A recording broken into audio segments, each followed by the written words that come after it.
Howdy, folks, and welcome to Moose Podcast number 480, Which Lens? What a week! The house started out, Montana started out with about 3 inches of snow on the ground. Now I see nothing but dirt and grass.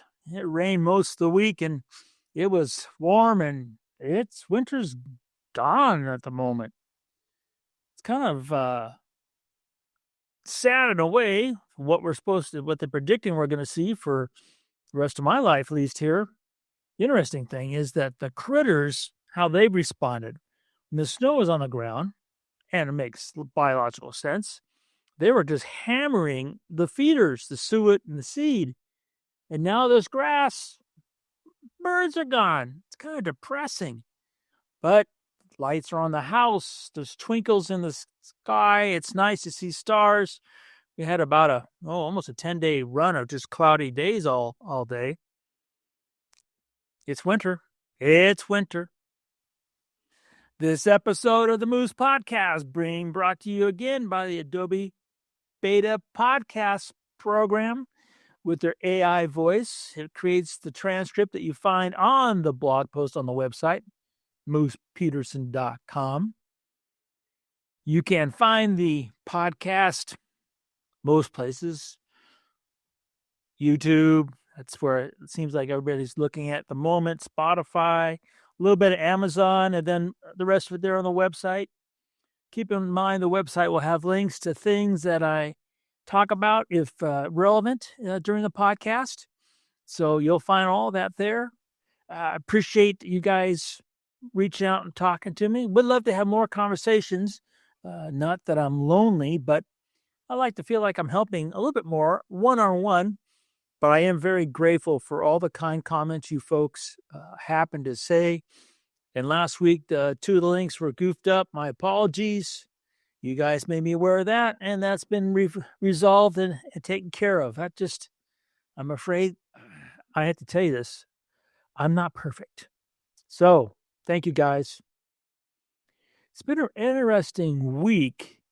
Manufacturers are kind of not doing much, but software is. I mean, there's like NIC updates, and if you're into video, that seems to be, and that could be that I'm not as in video as I should be, but it seems to be updating. They brought out some LUTs for the ZR from Red's Creative Library.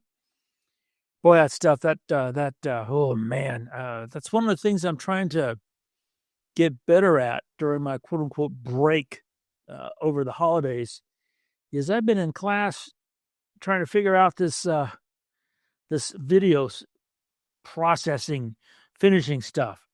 My poor instructor, I mean, it's like, wait, can you relate that to like a raw file? No, I can't. It's video. Oh man, I'm floundering, but it's okay. I'm learning. Painful, but I'm learning. So I'm hopefully going to be better at processing video, so I'm faster at it, so I'll shoot more and post more. It's a vicious cycle. I got that down pretty well with stills. Now I'm trying to do the same with video. Hey, I want to thank my good friends at Bedford, bedfords.com. They're the ones that are sitting there helping me set up.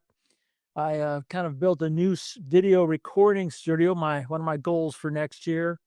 Yeah, I'm a little early for New Year's resolution, but that's actually do a little bit more video recording classes that I can post to help you folks move your photography forward. So part of the reason I went to class is to figure out how to do all that and then build a studio to do all that. God, more around robin stuff. Got to do this, and this to do what I really want to do. But back to the point, Bedfords, they're getting this stuff to me, little things like lights or clamps or desk stands and all these other good tools that they just have it all.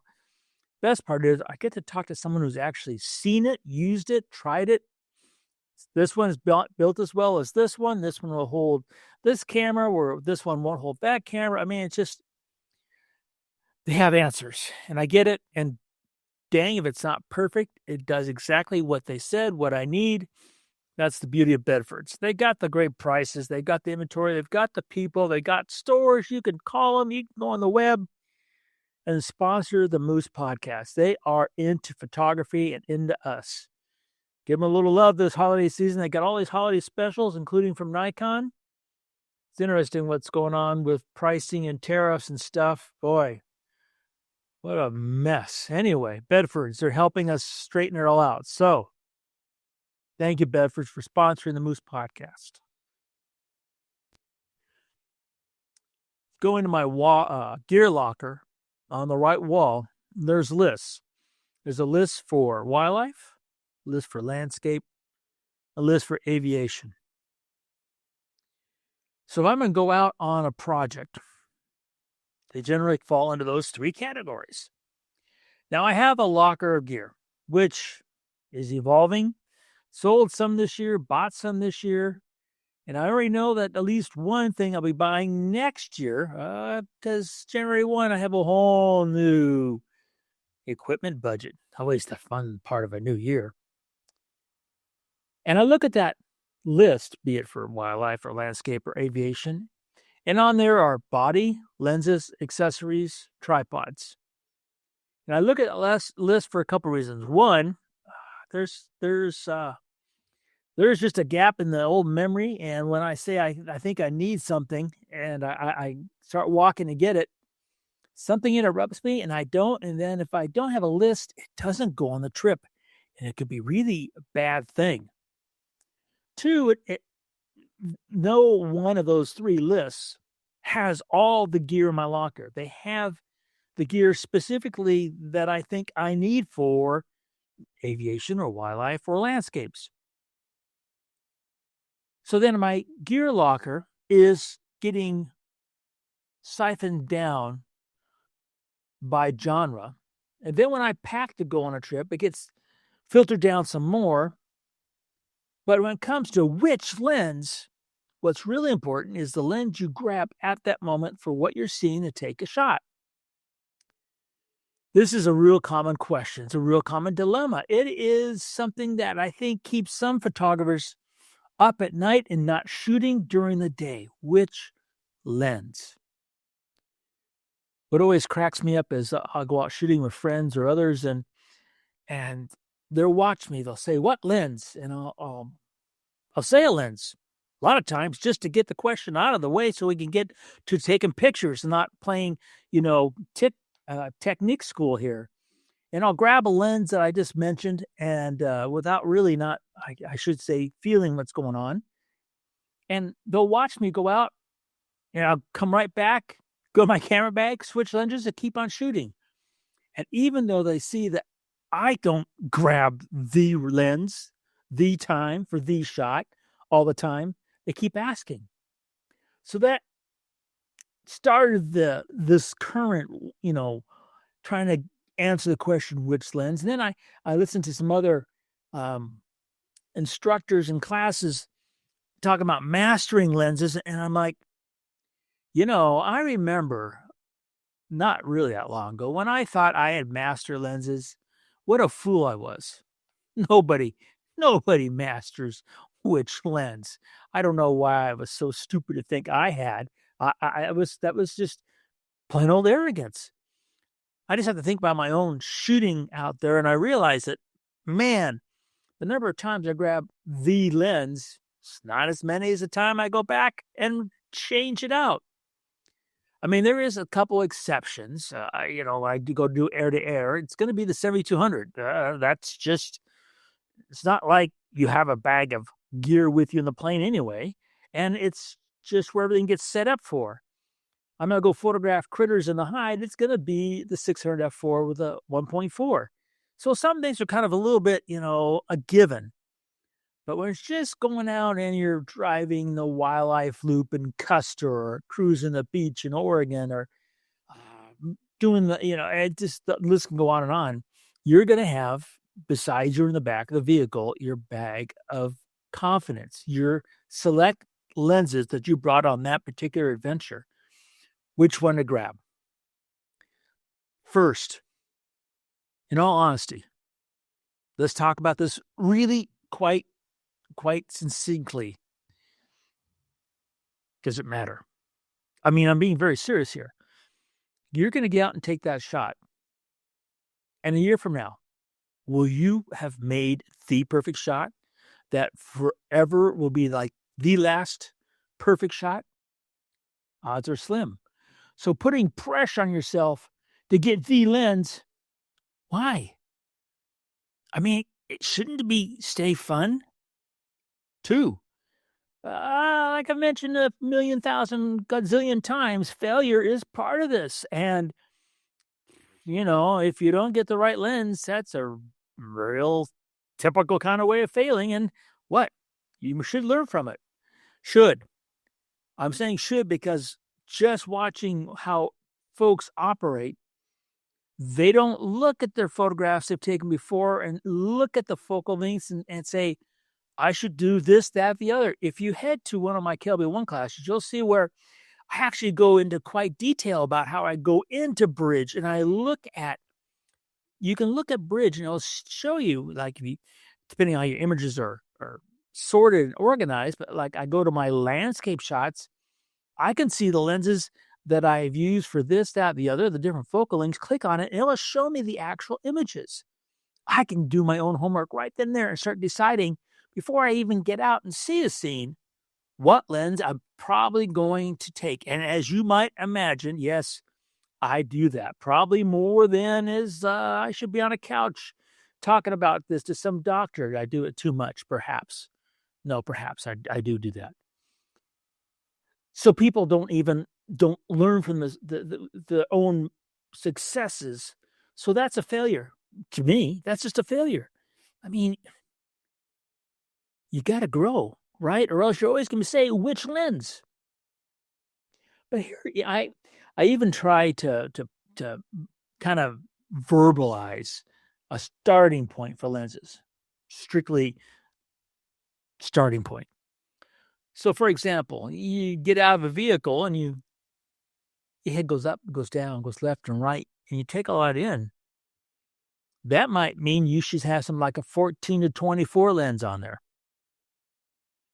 If you get out of the vehicle and you just kind of move your eyes up and down, back and forth, not your whole head, just your eyes. Perhaps you just need a 24 to 70. If you don't move your eyes or your head and you start looking out, you might start off at 85, 105 millimeter. Depending on the distance, the size of the subject, it might go longer. Now, these are, of course, are simply simple starting points. And I've tried to help people with the question, which lens with that? Yeah, it doesn't seem to work. So then I've been thinking about it, and then I was listening to a person this past week, and then it, I kind of, for myself, it kind of clicked. Which lens? Which lens? The answer is simple. Been talking about that quite a bit lately. I've been thinking about it a lot lately. As I count my blessings, it's because of the awe that I get to cherish. God, it's really so much. I'm incredibly fortunate. I was driving to breakfast Saturday, and it was a gorgeous morning. It was a gorgeous morning. And to get out and shoot, since I had been thinking about it, I said, which lens is going to capture the awe I'm feeling? Not the lens that's going to include these elements, exclude these elements. It's going to help me do the dance. It's going to allow me to arrange the elements. What lens is going to bring back the awe to share with others? That's what I was thinking about. And that process, I said, you know what? That's what I think I'm doing. I've probably been doing it perhaps majority of my career, and it never dawned on me. It was strictly about awe. Not patterns or shapes or colors that goes into the process. But when it comes to which lens captures the awe? Now, what is the biggest problem with this revelation I came across? Yeah, then you have to describe awe, and then you have to figure out how you're going to bring it into a viewfinder. And then what are we back to? A round robin again, right? So there is no carved in stone, encyclopedic kind of answer to which lens.